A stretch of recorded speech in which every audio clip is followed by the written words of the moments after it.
In this video, I'm gonna share with you how to change the candles colors in MetaTrader 5. So just follow me and follow the steps. It's so easy and simple. So first of all, open your MetaTrader 5. Then go to your chart and right click on it and go to properties.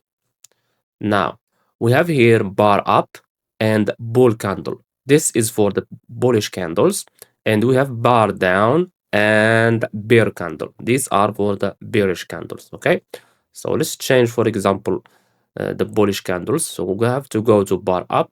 I will change this one, for example, to, let's say, yellow, and I will change also the bull candle to yellow, like this, as you can see. Now let's go to bar down.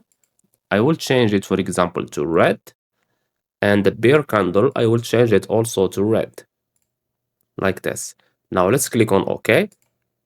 And as you can see, we changed it our candle colors. And that's it. So I hope you found this video helpful.